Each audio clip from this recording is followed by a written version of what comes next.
로마서 12장 말씀.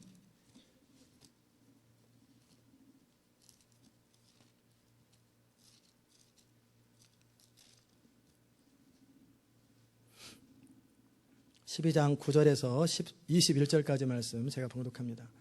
사랑엔 거짓이 없나니 악을 미워하고 선에 속하라. 형제를 사랑하여 서로 의아하고 존경하기를 서로 먼저 하며 부지런하여 게으르지 말고 열심을 품고 주를 섬겨라.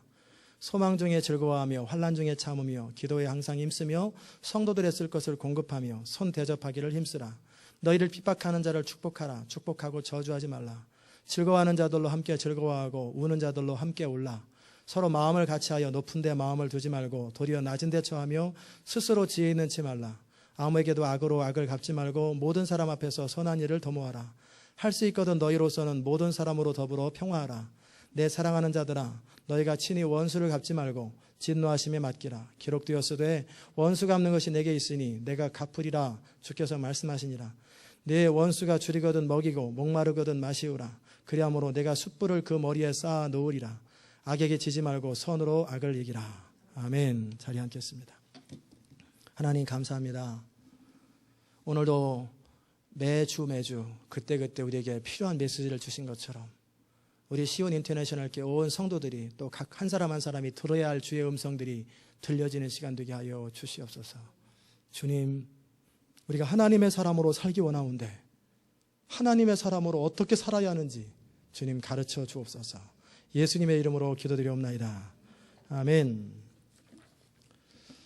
오늘은 그리스도의 마음이라는 제목으로 여러분과 함께 말씀을 나눌 것입니다.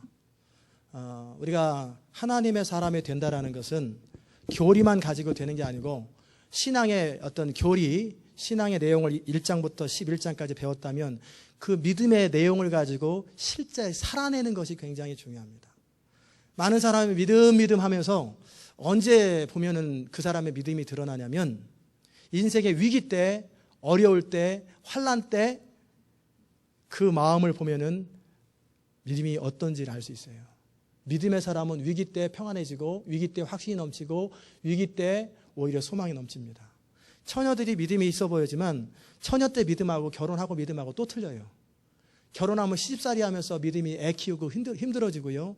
또 처녀 때 믿음이 좋았던 사람들조차도 결혼할 때 딱 배우자 고르는 거 보면 그 사람의 믿음이 딱 드러나요. 나는 주님 같은 사람, 정말 그리스도를 닮은 사람, 그런 사람하고 결혼하겠습니다. 그런데 주님은 얼굴에 흠모할 것이 없고 얼굴 못생겼다는 얘기예요. 등이하고 배하고 붙었고 진짜 겉으로 볼 때 아무 사모할 만한 아무것도 없는 사람이 그리스도거든요. 그냥 그게 기록된 그 말씀이에요. 영화에서 나오니까 근사해 보이잖아요. 실제 예수님은 무시당할 만큼 별 볼 일 없는 사람이에요. 겉모양은 천하고 그 천한 날구유 출신이고. 근데 이 처녀들이 그렇게 자매들이 그렇게 하다가 결정적일 때 믿음의 사람 원합니다. 그런데 두 사람이 딱 나타났어요. 한 사람은 믿음은 참 좋고 진짜 하나님을 사랑하는데 능력이 좀 떨어지고 생긴 것도 그렇고 집안도 그래. 근데 이 사람은 믿음은 자기 생각이죠. 믿음은 사실 없는데 자기 생각에 믿음은 좀 부족한 것 같고 그런데 자격도 능력도 뛰어나고 가문도 좋고 얼굴도 잘생기고 매너 있고 젠틀하고 기가 막혀요. 이러면 이제 내가 오직 예수 그러다가 벼랑간 이쪽으로 흔들려 버리는 거예요.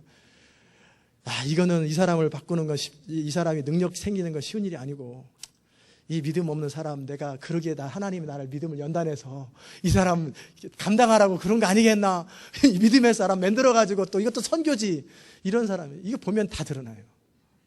남자들은 어떠냐면 내가 정말 그리스도를 사랑하고 하나님께 헌신된 사람을 원합니다.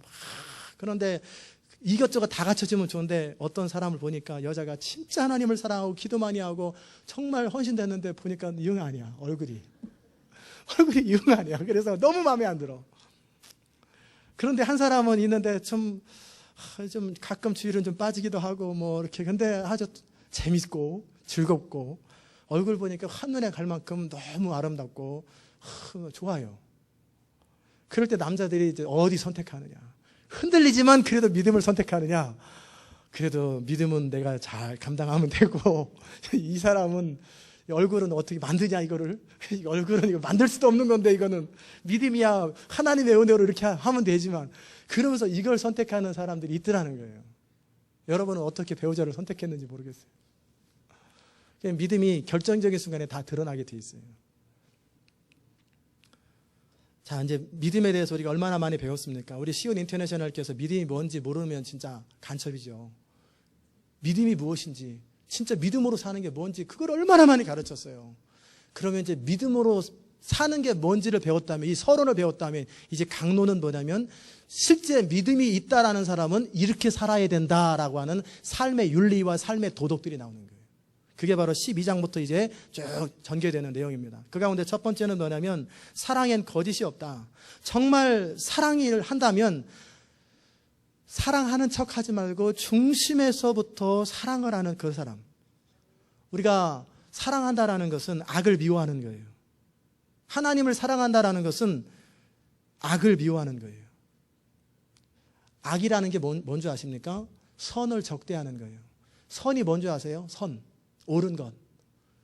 선은 뭐냐면 하나님이 명하신 게 선이고, 하나님이 하지 말라면 안 하는 게 선이고, 하라면 하는 것이 선이에요. 믿으십니까? 이 선과 악을 본인이 결정하려고 그러니까 선악과를 따먹고, 그 옳고 그름을 자기가 결정하려고 그러니까 자기가 인생의 주인 되는 거예요.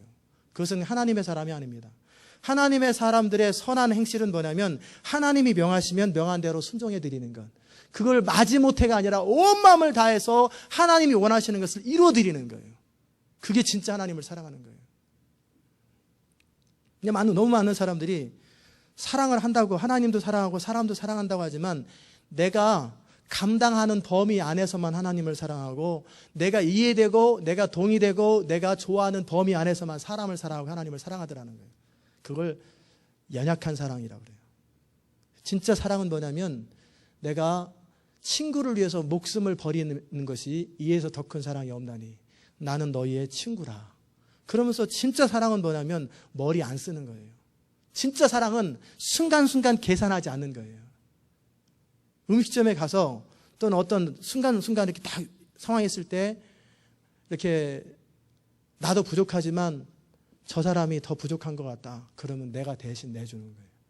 그럴 때 피하지 않는 것. 위기나 코너나 어려움 속에서 싹 자리를 빼지 아니하고 기꺼이 내가 감당해 주는 거예요. 물론 내가 부엌에서 일할 순서가 아니에요. 내가 물론 지금 담당해야 될 순서는 아니에요. 그런데 그 사람이 지금 너무 지쳐 있거나 너무 힘들으면 뒤로 가라고 그러고 내가 대신 해주는 것, 그것도 사랑이에요. 진짜 사랑한다라면 마음에서부터 우러나는 사랑을 하는 것, 그게 진짜 사랑입니다. 두 번째 사도 바울이 권면한 건 뭐냐면 형제를 사랑하여 서로 우애하고 존경하기를 서로 먼저 하라고 그랬어요. 이게 무슨 말이냐면 우리의 사랑의 원칙이 있어요.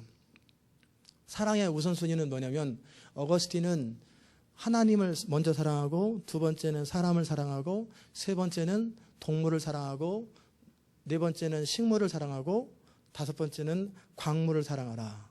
근데 사람들은 이게 거꾸로 됐어요. 광물 가운데 돈도 포함되잖아요.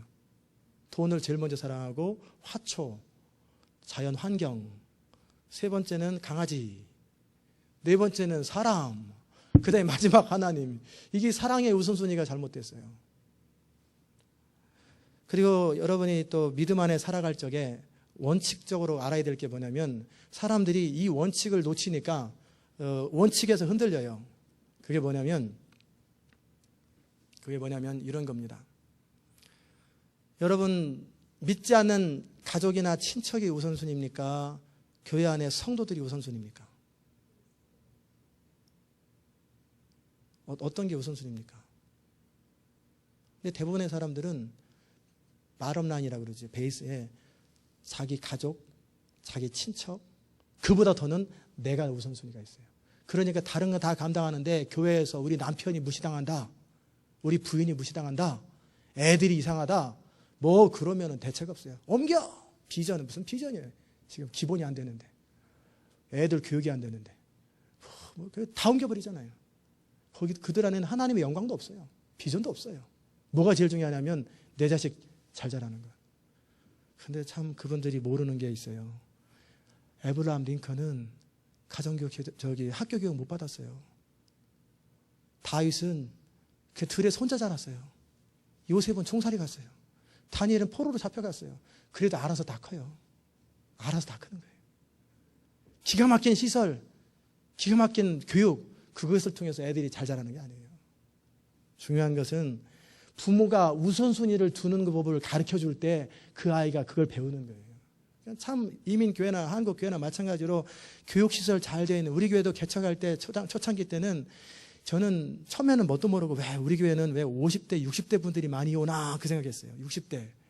저는 제 어떤 문화가 60대 문화인 줄 알았어요. 그래서 내 문화가 가난하고 못 살아가지고 그분들하고 대화가 그렇게 통하는가 봐. 근데 알고 보니까 자녀 다 키운 사람들이 오는 거예요. 그리고 청년 이상 되는 사람들이 교회를 오다 보니까 50, 60대 사람들이 오더라는 거예요.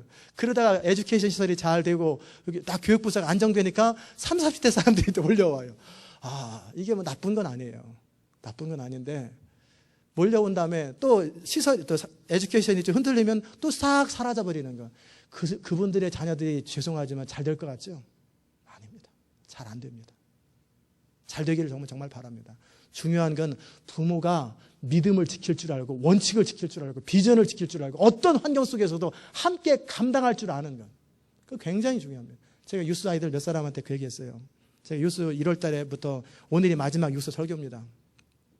유스 아이들한테 그 아이들 지금 찬양팀 몇 아이들이 그랬대요. 그중에 어떤 아이가 애들이 막 지난 1년 동안 얼마나 많이 작년 1년 동안 막 떠나갔잖아요. 80명에 20명으로 줄었으니까 얼마나 많이 떠나갔어요. 싸워서 떠나고 이래 떠나고 저래 떠나고 그럴 때 그 아이들 몇 사람에서 다 가라고 그래라.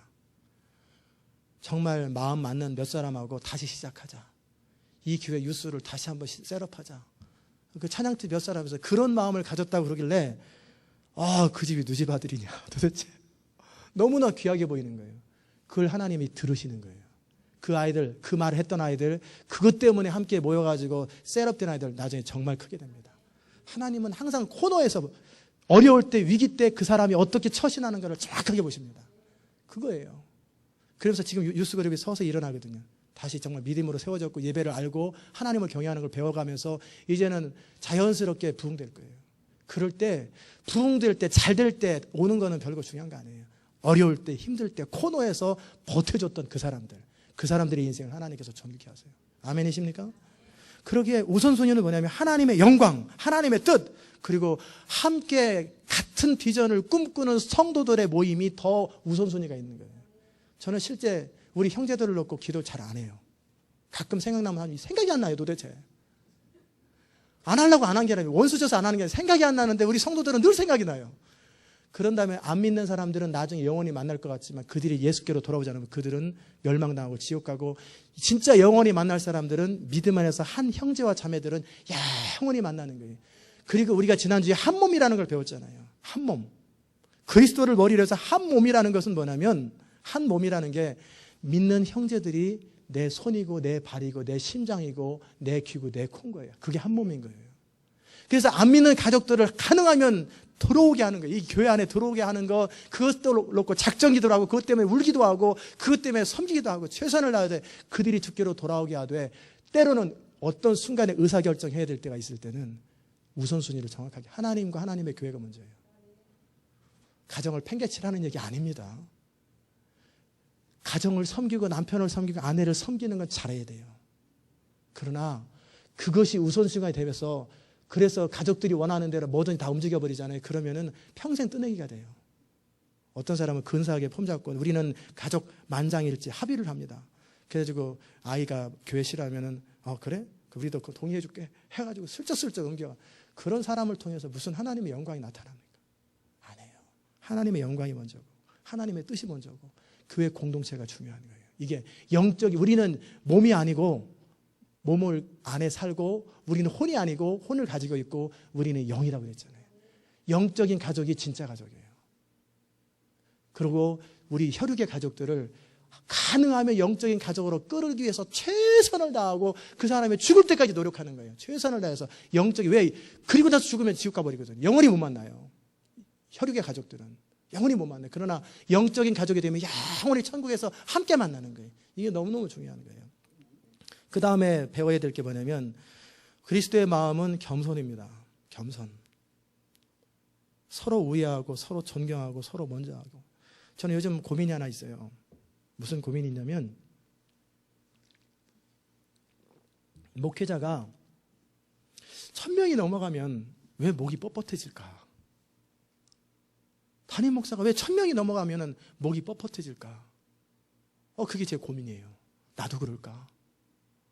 그러면 800명만 되라. 내 목이 뻣뻣해질 것 같으면 1000명 넘으면 절대 안 돼요. 800명 넘어가면 안 돼요. 우리 교회가. 제가 10,000명이 되든 100,000명이 되든 항상 겸손해져야 1000명이든 10,000명이든 저 자신을 위해서 그러는 거예요. 근데 요즘 가끔 이렇게 사람들을 보면은 저분이 300-400명 있을 때는 안 그랬는데 왜 1000명이 넘어가니까. 우리 선교사님도 그래요. 뉴저지인가 워싱턴의 어느 교회 그분이 700-800명 있을 때 그렇게 겸손하더니 2,000명이 딱 늘어나다 못하면 보이는 게 없대요. 저는 이해할 수가 없어요. 우리 주님은 온 우주 만물의 주인이신데도 친히 형제들의 발을 씻기는데 가끔씩 다른 사람에게 위임하는 건 참 좋은 거예요. 위임하고 다른 사람이 하도록 하는 거. 그러나 같은 장소에서 예를 들어 이사를 간다. 의자를 날라야 된다. 그럴 때 이런다고 생각해 보세요. 제가 집사님 저거 그리고 딱 우리 커피 한잔 합시다. 막 힘쓰고 땀 뻘뻘 흘리는데 커피나 쭉 마시고 있으면 이게 할 일입니까? 이건 아니잖아요. 그냥 맡겼을 땐 맡기는 거지만 같이 의자를 나를 때는 담임 목사가 어디 있고 무슨 뭐 종이 따로 있어요. 같이 의자 나르는 거지. 같이 화장실 청소하는 거지. 무슨 그거 하는 사람은 따로 있나요? 이게 서로 낮아지고 서로 존경하기를 먼저 하는 거예요. 또 연세 드신 분은 우리가 이 나이에 내가 하리? 그러면서 안 해요. 버티고 젊은 애들 좀 하라 그래. 우리 교회는 질서가 있어야지. 그런데 생각을 바꿔 해보십시오. 어떻게 할 수 있냐면 저 젊은 사람들은 앞으로 봉사할 날이 많은데 나는 이제 봉사할 날이 몇 년 안 남았는데 내 힘을 다해서 봉사해야지. 내 시간이 인생이 얼마 안 남았는데. 명성교회, 서울 명성교회 거기에는 3스타, 2스타 장관들이 와가지고 주차 관리하고 화장실 청소하고 그러면 대령은 어떻게 하겠어요? 자기 상관이 주차를 그러면 이제 담임 목사님이 그랬대요. 성도들 올 때 군인들 올 적에 인사 한번 해주라고 군인교회에서 대장이 또는 투스타가 인사해 주니까 쫄병들이 인사받는 맛에 평상시 때는 설설 기는 대장이 뭐 장군이 딱 주보 나눠주면서 다 인사하고 어서 오시라고 그러면은 이등병이 그래서 네 안녕하십니까 하면서 그 인사받는 나에게 그 교회가 부흥된대요. 그게 진짜 섬김이에요. 그렇잖아요. 젊은 사람들은 연세 드신 분 정말 어른 대접하면서 이제 좀 쉬십시오. 저희가 하겠습니다. 이게 정상이고 연세 드신 분은 야 너는 앞으로 20년 30년 봉사할 날이 남았는데 나는 지금 몇 년 안 남았는데 내가 지금 봉사를 해야지. 천국에 상급이 있지. 내가 섬겨야지. 서로 존경하기를 먼저 하고 섬기기를 먼저 하는 거예요. 어떤 분은 교회를 옮겼어요. 이유가 뭐냐니까 이 교회는 젊은 사람만 있어가지고 뭐 좀 하려고 그러면 집사님이 이쪽에 맨날 커피나 마시라고 그런대. 그러니까 내가 지금 커피 마시러 왔냐 교회 봉사하러 왔지 해가지고 개척교회로 가버리는 거예요. 나 봉사하는 교회를 찾아야겠다. 이게 좋은 겁니다. 서로 높고 낮은 게 없어요. 완전히 낮아지는 거예요. 낮아지는 데는 순서가 없어요. 낮아지는 데는 제한이 없어요. 그게 맞습니까? 제가 고민해요. 왜 근데 1000명, 2000명만 넣으면 담임 목사의 목이 뻣뻣해질까? 그게 제가 결론이 뭐냐면 그게 그 사람의 그릇이구나. 그 이상은 성장 못하겠구나. 그 사람의 그릇이 그 정도구나. 10만 명이 돼도 여전히 겸손하고 100만 명이 돼도 여전히 겸손해야 되는데 그 사람의 그게 맥시멈이구나. 그러지 말아야 되겠다. 평생 겸손해야 되겠다. 그것입니다. 그 다음 말씀이 뭐냐면 부지런하여 게으르지 말고 열심을 품고 주를 섬겨라. 그랬어요. 부지런하셔야 됩니다. 특별히 크리스찬 워먼들은 부지런해야 합니다. 남편 챙겨야죠. 애들 챙겨야죠. 집안 살림해야죠. 거기다 교회 일 해야죠. 또는 직장 가져야죠. 얼마나 바쁩니까? 너무너무 바쁘고. 그래서 여자분들이 신앙생활 제대로 하려면 슈퍼우먼이 되셔야 됩니다. 아멘? 힘들어도 어쩔 수 없어요. 남자들은 슈퍼맨이 되시고. 그래서 진짜 하나님을 섬기려면 잘 것 다 자면 안 돼요. 그래서 일부 예배 때도 말씀드렸는데 여러분 월요일부터 금요일까지 5시간 이상 주무시지 마세요. 특별히 여자분들은. 맥시멈 6시간만 주무세요. 7시간, 8시간, 9시간 자면서 시간 없다 소리 하지 마시고 그 남은 시간 최선을 다해서 하고 잠 줄이시고 그 시간에 기도하시고 그 시간에 성경 보시고, 그러니까 일하느라고 바쁘고 피곤하다고 성경 보지 말고 잠을 줄이세요. 어떻게 세상 사람들도 잘 것 다 자고 돈 법니까? 어떻게 5시간 이상을 자고 세상을 살아요? 어떻게 6시간 이상을 몸이 좀 연약하신 분들은 6시간 자고 토요일이나 주일날은 좀 8시간이나 9시간 푹 주무시고, 그날은 또 모처럼 비디오나 봐야지 해가지고 내내 기도하려다 비디오나 새벽 3시까지 보고 또 그날은 또 그날대로 못 자고, 그러지 말고 토요일날은 7시간, 8시간, 9시간 마음껏 주무시고 평상시 때는 6시간 이내로 5시간 이내로 주무세요. 그렇게 해도 모자라는 게 시간이에요. 하나님의 일을 감당하려면 부지런해야 돼요. 참으로 교회 일은 열심히 하는데 집안은 맨날 쓰레기장이고 난장판이고 밥은 라면이나 끓여 먹고 그냥 그것도 진짜 맛없게 해주고, 그러면 남편이 오겠어요? 그러려면 교회 봉사하지 마세요. 남편 섬기지도 못하고 집안 청소도 못하고 관리도 못하려면 교회 그냥 주일만 다니세요. 그게 되는 사람들이, 그 정도가 되는 사람들이 교회 봉사를 하는 거예요. 그러려니 교회는 열정적으로 하나님을 사랑해 봉사하고 싶은데 걸리는 게 너무나 많아. 그러니 밤잠 안 자는 거지. 그러니 남편이 옆에서 가만히 보면서 정말 나 한번 섬겨보겠다고 집안 해야 되겠다고 잠을 서너 시간 줄여가면서 저러는 거 보면서 내가 대신 청소할게. 내가 대신 감동할 때, 남편이 감동할 때까지는 봉사를 하시라는 거예요. 내가 대신 설거지할게. 당신 빨리 교회 가. 그러면서 밤에 또 잠 안 잘 거 아니야.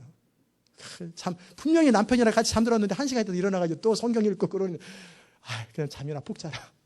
그 정도 감동을 시키지 않을 바에는 너무 교회를 하지 마세요. 그 정도 남편을 감동할 만큼. 그러니까 내가 주님을 섬긴다고 펑크나는 게 있으면 안 돼요. 집안이 펑크나고 잔디 하나도 안 깎아지고 완전히 거기가 아마존이에요. 아마존. 그러면 안 돼요. 잔디 누구보다 빨리빨리 깎고 혼자 못하고 돈을 들여 깎든지 해서 주변한테 욕 안 먹어야 되잖아요. 욕 안 먹어가면서 덕이 돼가면서 가정한테 덕이 돼가면서 그러려면 부지런할 수밖에 없어요. 부지런하여 게으르지 말고 열심을 품고 주를 섬기라. 게으르는 거에 대해서 참 거룩한 삶의 은밀한 대적이라고 해서 김남전 목사님이 게으름이라는 책을 썼어요. 게으름. 게으른 사람의 특징이 뭔지 아세요? 운동을 안 합니다. 그런 사람들은 몸이 두꺼워져요. 그런데다가 이런 사람들은, 게으른 사람의 특징은 생각이 많아요. 생각만 많은 게 아니라 컴플레인도 많아요. 그러니까 머리로 다 생각해요. 막 생각하다가 온갖 걸 궁리하다가 그냥 하지 말자. 그리고 그 다음 생각 온갖 걸 궁리하다가 하지 말자. 그러면서 한 달이 지나가요. 생각만 하는 사람들. 그러지 마세요. 생각을 많이 하는 게 범죄입니다. 죄예요, 죄. 필요한 생각만, 마땅히 생각할 그 이상은 생각하지 않고 행동을 하시고 빨리빨리 움직여야지. 필요한 아무 생각 없이 움직이는 것도 이것도 안 돼요. 주먹구구고. 생각은 짧게, 행동은 빠르게. 그리고 생각보다 더 많이 해야 될 게 기도를 많이 해서 주의 음성을 듣고 빨리빨리 움직이세요. 우리 생각해봐야 우리 생각이지 뭐 어떻게 하겠어요. 열심히. 게으르지 마세요. 부지런하시고 그 다음에 마음에 열정을 품으세요. 열정. 어떤 사람은 체질적으로, 저는 아니란 거 좋아하는 사람이죠. 체질적으로. 기질상 부드럽고 조용하게 천천히 움직여 보이는 사람이랄지라도 부드러우면서도 열정적인 사람이 있어요. 빠르면서도 열정적인 사람이 있고 부드러우면서도 지속적으로 한번 일을 시작하면 밤을 새고 며칠 밤을 새서라도 일을 완성하는 사람이 있어요. 그런데 게으른 사람은 일단 잠부터 장이야. 우선순위가 잠, 그 다음에 먹는 것, 노는 것, 취미생활 다 제거하고 나서 뭐 주의를 하려고 하니까 할 게 없는 거예요. 시간도 안 나지, 돈도 안 나지. 마음은 원의로 돼. 육신이 약하도다. 그건 아닙니다. 우선순위가 가장 나중이 잠, 취미, 이건 나중에 하는 거예요. 우선순위 주일, 사람을 섬기는 것, 이거부터 따지면. 그러면 모든 순서가 바뀌는 거예요. 기질과 상관없이, 체질과 상관없이 그 안에 성령 안에서 열심을 내는 거예요. 열심을 나오고 가슴속에 늘 활활 불이 타야 돼요. 계속 불이 타오고 성령을 따라 열정적인 사람을 통해서 하나님이 일한다는 것 꼭 명심하십시오. 하나님은 한가하게 노는 사람 불러가지고 일하지 않으세요. 하나님은 열정적인 사람을 통해 일하십니다. 따라서 합시다. 하나님은 게으른 사람을 통해 일하지 않는다. 하나님은 열정적인 사람을 통해 일하신다. 아멘이십니까? 그 다음에 하는 말이 뭐냐면 소망 중에 즐거워하며 환난 중에 참으며 기도에 항상 힘쓰며. 이 말이 뭐냐면 모든 상황 속에서 소망을 갖는 거예요. 모든 상황 속에서.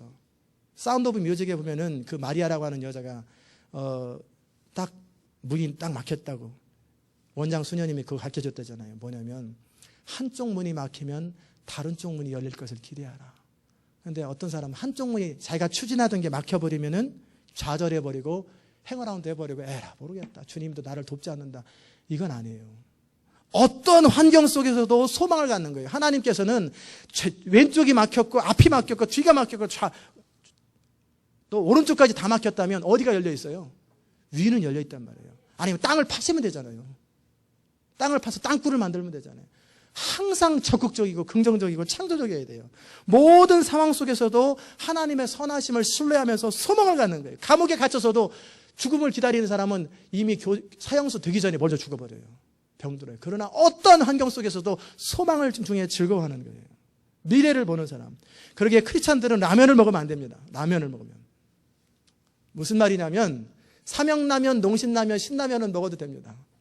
그런데 내가 전에 공부를 열심히 했더라면, 우리 아버지가 부자였더라면, 과거를 가지고 자꾸 이거 했더라면, 그거는 크리스찬들이 할 말이 아니에요.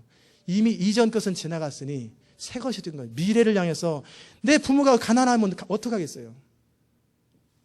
나준 것만으로 감사하다 싶고 내 스스로 알아서 하는 거예요. 돕는 사람 없으면 혼자라도 시작하는 거예요. 그래서 항상 미래지향적이고 소망지향적인 사람이 큰일을 하지, 안 되는 환경들을 다 붙들어 놓고 나중에 핑계거리까지 다 만들어 놓고, 이렇기 때문에 내 인생이 이랬습니다. 그래서 자기 혼자는 설득될지 몰라도 듣는 사람들은 싸다 싸 그런다. 그런 일을 겪기에 싸다. 그럼에도 이뤄내는 사람이 있잖아요. 이명박 대통령 보세요. 그럼에도 불구하고 이뤄내가지고 결국 대통령도 하잖아요. 정주영 회장은 대통령 못해도 그냥 바닥에서 출발한, 폐병으로 출발한 이 사람은 대통령 하잖아요. 얼마큼 앞으로 잘할지는 우리 기도에 달려 있어요. 대통령 역할, 우리가 얼마큼 잘할지는 우리가 얼마큼 기도하느냐에 달려 있어요. 모든 상황 속에서도 자기를 추스리고 하나님 앞에서 소망을 가지고 함부로 안 사는 거예요. 깨끗하게 살고 깔끔하게 살고, 그리고 왜 소망이 있는 사람은, 꿈이 없는 사람은 대충 살아요. 그러나 꿈이 있는 사람은 항상 자기를 추스리는 거예요. 늘 책을 보고 연구하고 고민하고 생각하고 추진하고 계속 그 다음 단계를 개발하는 거예요. 근데 많은 사람들이 이민자의 삶을 살아가면서 그저 어느 정도 먹으면 거기서 머물러 버려요. 그러지 말고 그 다음 단계를 생각하시고 그 다음 단계를 생각하십시오. 그 다음에 환난 중에 참으며, 이건 뭐냐면 환난 중에 참으며 기도에 항상 힘쓰고 그래 돼 있잖아요. 우리 인생에 환난이 생기거든 당연하게 여기십시오. 크리스찬 라이프에 환난이 없는 게 아니에요. 우리 주님은 너희가 세상에서 환난을 당할지도 모르나가 아니라 환난을 당한다고 돼 있어요. 환난을 당한다. 그런데 주의할 것은, 내가 시부모 공경 못하고 내가 남편한테 함부로 해가지고 얻어맞고 막 욕먹고 쪽박차고 그러면은 그건 싼 거예요. 그건 회개하고 반성할 일이지, 참으며 오직 예수, 오직 믿음, 이 오직 예수는 그때 사용하는 게 아니에요. 내가 잘못할 때는 회개하십시오. 회개하시고 리펜트를 하시고, 지혜 없어서 하면 지혜를 달라고 기도하시되, 내가 믿음으로 살았고 제대로 다 깔끔하게 다 했는데 이유는 한 가지예요. 네가 믿는 것 때문에. 우리가 하나님의 사람이기 때문에 당하는 환난이라면 참으라는 거예요. 그때 놀라지 말고 당연하게 여기고, 이미 그리스도에게 다 이루어진 일이에요. 주님의 삶 속에 다 이루어진 일이에요. 그때 세상이 그리스도를 미워하듯이 너희를 미워할 것이다. 그때 해야 할 일이 적극적으로 참지 말고 적극적으로 기뻐하라는 거예요. 믿음이 시련이 인내를 하고, 인내는 연단을 하고, 왜 나는 다른 사람은 편안하게 신앙생활도 잘하더만 나는 왜 그렇게 인생이 힘들고 왜 이렇게 협조를 안 하냐, 그런 생각하지 말고 그 사람의 그릇이 커서 그런 거예요. 그 사람을 통해 할 일이 많기 때문에 하나님께서 그러신 거예요. 그러니까 시련을 만나거든 기쁘게 여기고 오히려 감사하고, 그래서 인내를 배우세요. 인내를 배우려면 참기 어려운 순간에 한 번 더 참는 게 인내잖아요. 인내는 게 다른 게 아니에요. 내가 도무지 안 되는 그 순간에 한 번 더 참는 거예요. 한 번 더 하는 건 그게 인내. 그것을 반복적으로 하다 보면 인내의 사람이 되고, 그러다 보면 연단이 돼요. 이 사람은 완전히 연단이 되는 거예요. 그럼 이 사람들은 하나님 나라를 소망하게 됩니다. 그러기에 환난 중에 해야 될 일이 뭐냐면, 에라 모르겠다, 주님의 뜻을 기다리면서 잠잠히 그러지 말고 기도에 힘쓰라는 거예요. 어려울 때 기도하고 또 기도하고 또 기도하고 하나님과의 영적인 관계를 계속 유지하는 것. 그 다음에 하셨던 말이 뭐냐면 성도들의 쓸 것을 공급하며 손대접하기를 힘쓰라. 따라서 합시다. 먹고 살기 위해서 돈을 버는 게 아니라 다른 사람 대접하기 위해서 돈을 번다. 이게 크리스찬이에요. 선교하고 남 나눠주기 위해서 돈을 벌어야지 먹고 살기 위해서 돈을 번 사람들은 어떻게 해요? 먹고 살만하면 이제 안 버는 거예요. 그러면 안 돼요. 그러나 선교를 위해서 돈을 벌고 남을 대접하기 위해서 하면은 대접하기 좋아하는 사람은 왜 주변에 도와줄 사람이 왜 이렇게 많은지 몰라요. 그러니까 더 열심히 일하는 거예요. 그래서 점포가 10개로 늘어나고 20개 늘어나서 돈을 많이 벌어서 도와주는 거예요. 근데 먹고 살기 위해서 돈을 버는 사람 어느 정도 먹을만 하면은 이제 인조이 하자. 쉬어버린단 말이에요. 미국 교회가 거의 90%의 교회가 70명이 딱 되면 정체돼 버립니다. 그 이유가 뭔지 아세요? 자립이 되거든요.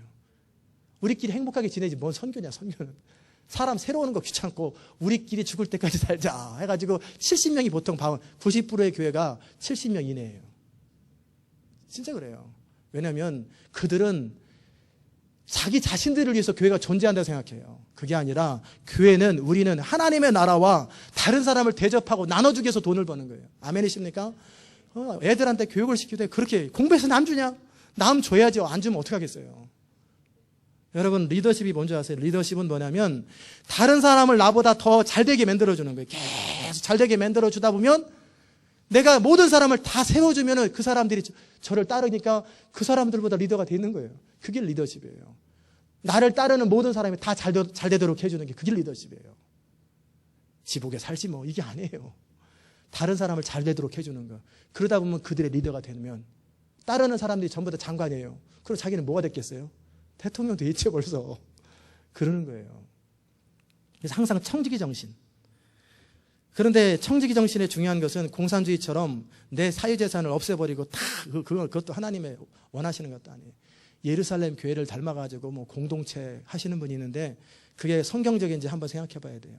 예루살렘 교회는 템퍼러리 교회예요. 6월절을 맞이해서 전 세계에서 흩어왔단 말이에요. 거기에 예루살렘에 살고 있는 인원보다 더 많은 사람들이 몇십만 명이 몰려있단 말이에요. 그런데 교회에 몰려왔는데 10,000명이 넘는 교인들이 있어요. 근데 그 사람들이 한 보름이나 머물려고 왔지 6개월, 1년 동안 머물지 않거든요. 근데 농사도 안 짓는 상황이기 때문에 근데 먹을 게 떨어졌고 대책이 없기 때문에 그때 예루살렘에 터받고 사는 사람들이 땅을 팔아서라도 교회를 유지하는 거예요.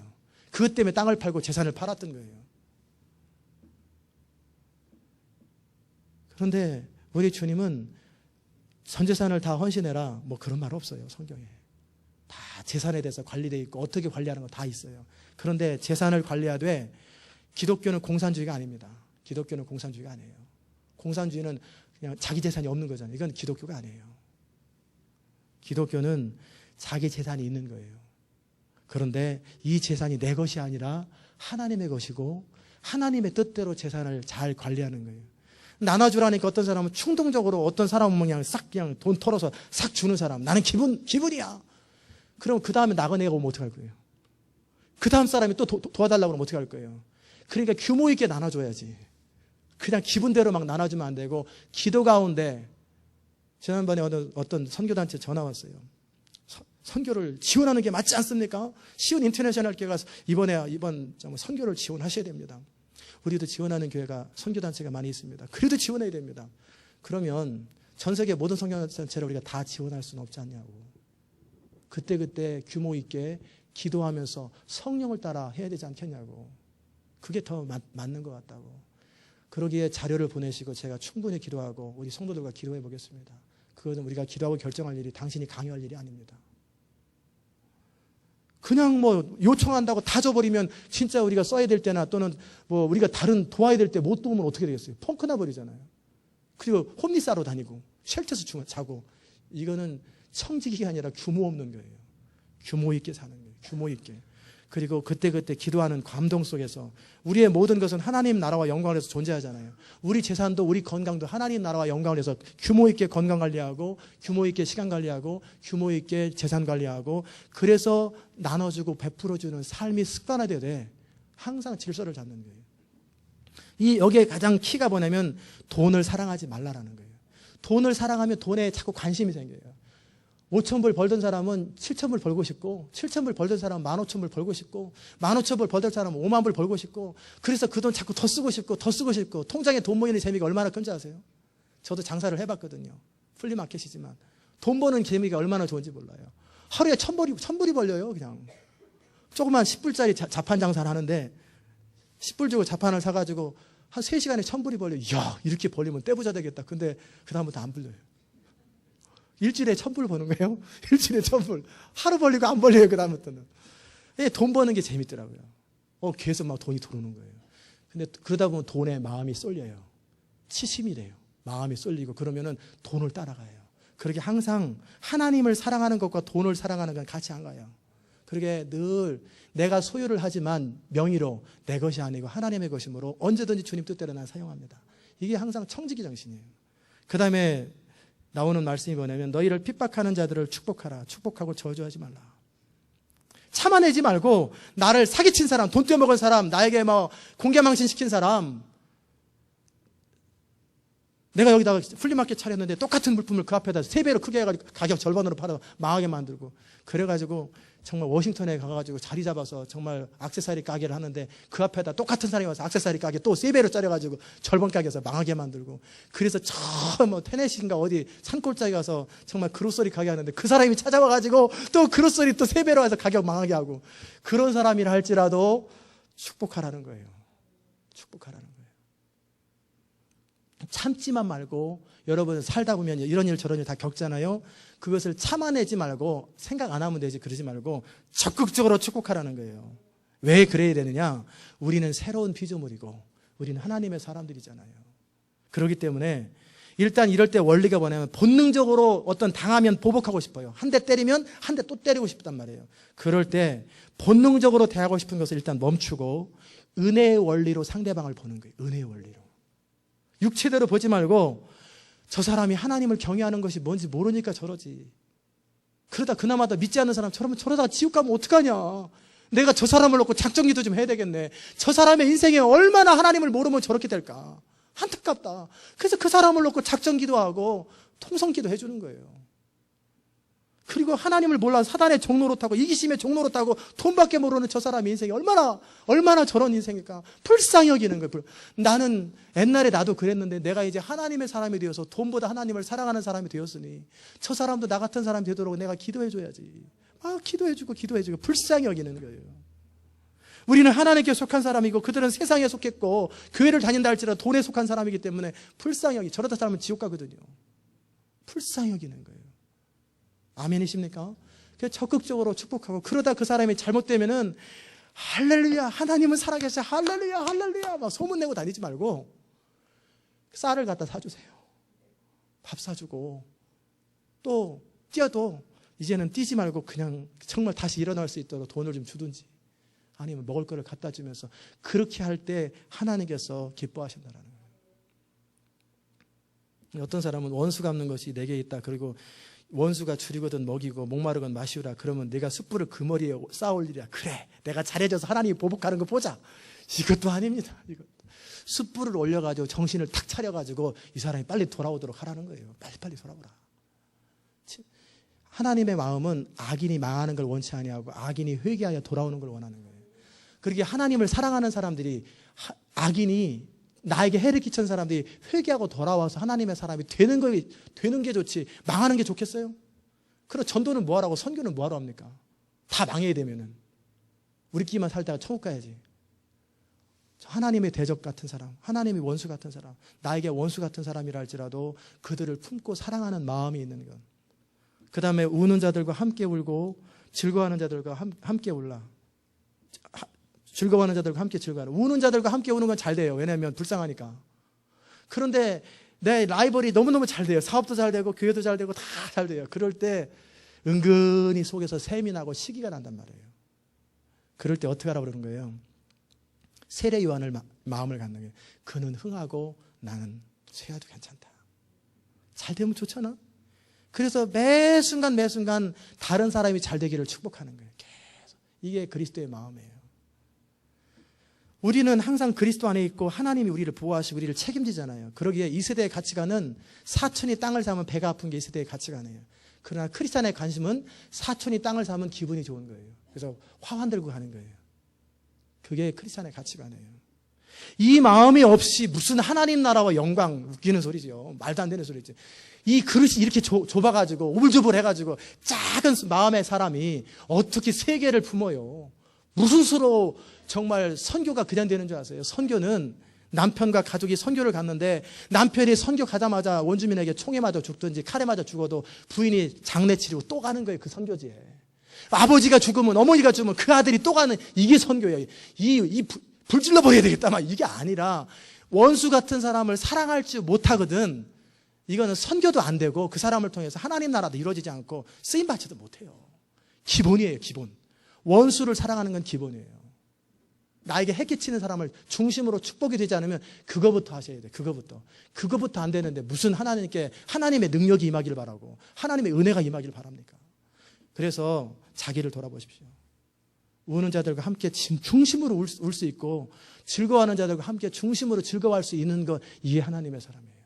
이게 하나님의 사람이에요. 참된 지혜를 가져라. 함부로 가르치려고 하지 말고. 배우는 자는요, 모르니까 괜찮아요. 그런데 가르치는 자는 가르쳤잖아요. 잘못된 거 가르치면 그 가르치는 말대로 심판을 받아요. 그렇게 중요한 거예요. 잘못 가르치면 그 인생이 망하는 거예요. 배울 때는 괜찮아요. 그러나 내가 누구에게 카운셀링을 해준다든지 누군가 방향을 지시할 때 잘못 가르치면 그 인생이 망하는 거예요. 그러니까 함부로 가르치는 거 아니에요. 두렵고 떨림으로 가르치는 거예요. 그리고 매 순간 우리가 해야 할 일이 뭐냐면 선을 추구하는 거예요. 아무에게도 악으로 악을 갚지 말고 모든 사람 앞에서 선을 도모하고 뭐 할 수 있거든 모든 사람으로 더불어 화평하라. 매 순간 기분대로 살지 말고 감정대로 살지 말고 옳은 것을 선택하는 거예요. 여러분이 뭐가 옳은지 뭐가 그런지 다 알잖아요. 그 옳은 것을 힘들어도 옳은 걸 선택해요. 수 틀린다고 다 되는 대로 하지 말고. 수 틀리는 게 뭔지 아세요? 수 틀리는 거. 내가 생각했던 계산하고 틀리는 거예요. 장기의 수, 바둑의 수처럼 나는 이렇게 될 줄 알았는데 전혀 다르게 되면은 내가 참여하지 않은 거기 때문에 I don't care지 이러지 말라라는 거예요. 내가 이끌든 누가 이끌든 적극적으로 협조해주고 그것이 옳은 일이라면 누가 해도 옳은 일이에요. 내가 해야만 옳은 게 아니에요. 다른 사람이 해도 그거에 옳으면 적극적으로 기뻐하는 거예요. 이게 그릇이에요. 그 사람의 그릇. 그릇이 커야 하나님의 일을 하는 거예요. 목소리 커서 하나님의 일을 하는 게 아니라 그 사람의 인생의 크기는 그 사람의 스케일이에요. 그릇이에요. 그릇. 그 사람의 겸손의 크기가 그 사람이 높아지는 크기라면 그네가 뒤로 많이 나가야 앞으로 나가지 뒤로 조금 나가는데 앞으로 어떻게 나갑니까? 뒤로 많이 나가는 그네는 앞으로도 많이 나가요. 내가 낮아질 만큼 낮아질 때 하나님이 높일 만큼 높이는 거예요. 그리고 그 사람의 인생의 크기는 그 사람의 그릇이에요. 그 그릇은 모든 걸 참고 모든 걸 믿고 모든 걸 바라고 모든 걸 견디는, 이게 돼야지 하나님이 세계를 품지. 하나님 나라 전체 이 시온 인터내셔널 교회는 열방을 품고 세계를 다 주께로 돌아오게 하는데 우리 한인들끼리도 지지고 싸우는데, 스페니시 사람들 한번 와보세요. 인디아 사람들 와보세요. 같이 예배되면 냄새 나죠. 문화 틀리죠. 막 그럴 때 그 사람은 무슨 수로 극복하겠어요? 이렇게 피하고 다니고, 그 한인들끼리 따로 모이고 여기 따로 모이고. 인터내셔널 교회 천만의 말씀입니다. 우리 그릇이 열방을 품을 그릇이 될 때 인터내셔널 처치가 되는 거고, 여러분과 저의 인생이 원수까지라도 용납할 마음이 있고 축복할 마음이 될 때 하나님이 그 사람을 통해서 하나님의 영광을 나타내시고 능력을 나타내시는 거예요. 그러기에 예수님께서 뭐라고 말씀하셨냐면, 나를 위해서 울지 마라. 하나님 나라 그만 말하고 너와 네 자신을 위해서 먼저 울어라. 너 네 자신을 위해서. 내 안에 시기와 분노와 답답함과 이 원수, 쳐다보기 싫은 내 안에 이 감정들, 이런 것, 이거 해결하는 것 때문에 통곡하라는 거예요. 이거가 붙들고 적어도 신앙생활 초창기 때는 자기 자신의 문제 가지고 몇 년 동안 씨름하셔야 돼요. 내 안에 속 좁은 건, 내 안에 분노, 이기심, 탐심, 이거 붙들고 씨름하고, 그 다음에 하나님 나라는 신경 안 써도 저절로 가요. 물론 하나님 나라 외치는 건 맞습니다. 그러나 하나님 나라를 위해서 먼저 할 일이 뭐냐면 내 자신을 바꾸는 일이에요. 내 자신이 빚어지는 일, 내 그릇을 키우는 일, 내 이기심을 깨트리는 일. 그리고 마지막으로 하나님이 하셨던 말씀이 뭐냐면, 심판은 너에게 있지 않다. 내 사랑하는 자녀들아, 이게 뭐냐면 내가 너희를 괴롭히려고 한 게 아니라 내 사랑하는 자녀들아, 자들아 너희가 친히 원수를 갚지 말고 진노하심에 맡기라. 기록되었을 때 원수 갚는 것이 내게 있으니 내가 갚으리라. 주께서 말씀하십니다. 왜 눈에는 눈으로 이에는 이로 그러는지 아세요? 그 말을 가지고 잘못 이용해서 갚으라고 그랬잖아. 그게 아니에요. 사람이 화가 나면은요, 이빨 하나만 나가는데 주먹으로 때려 이빨 3개를 부러뜨리니까 하나만 빼라는 거예요. 근데 어떻게 겨냥해서 하나만 빼겠어요? 그러니까 포기하라는 얘기예요. 내 눈을 해친 사람, 그러면 해친 만큼만 해야 되는데 어떻게 그만큼 하겠어요? 그러니까 하지 말라는 그 얘기예요. 근데 그것을 잘못 인용해서 눈에는 눈, 이에는 이. 그럼 이빨 하나만 정확하게 흔들리는 만큼만 해야 되는데 그게 계산이 됩니까? 그러게 할 수 있거든 용서하라. 그래서 주님이 그러신 거예요. 그 본래 뜻은 용서하라는 거예요. 사랑하고 포기해줘라. 양보해줘라는 거예요. 원수 갚는 것이 우리에게 있잖아요. 그러기에 하나님보다 의로우려고 하지 말고 하나님은 용서해도 나는 용서 못해. 그 밀양이라는 그 영화에서 전도연이 그러잖아요.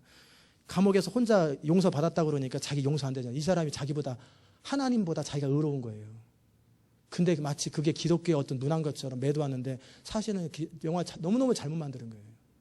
그 전도환이 아니라 전도연이라는 그 사람은 하나님보다 자기가 더 의로운 거예요.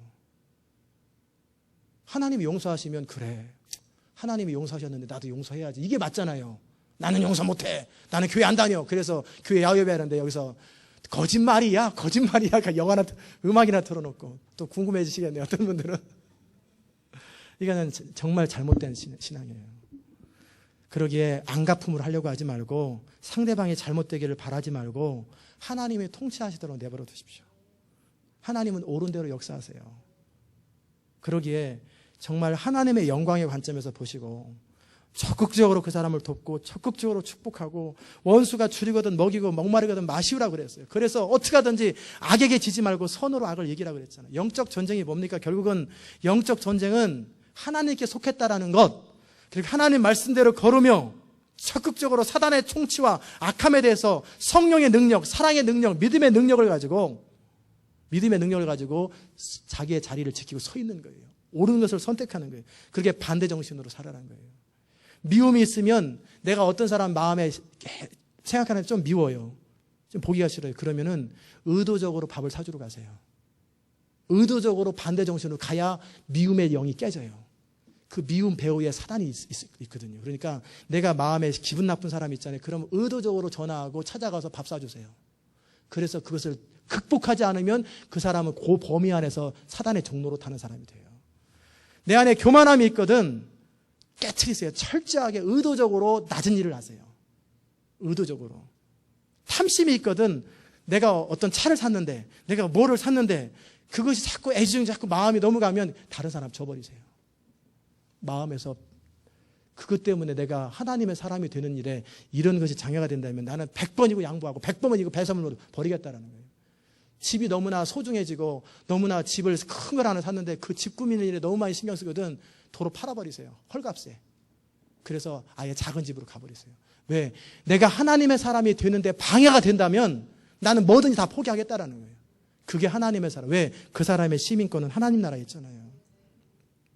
하나님의 사랑과 진리와 거룩함이 이 땅을 다스리도록 하는 통로가 되기 원하잖아요.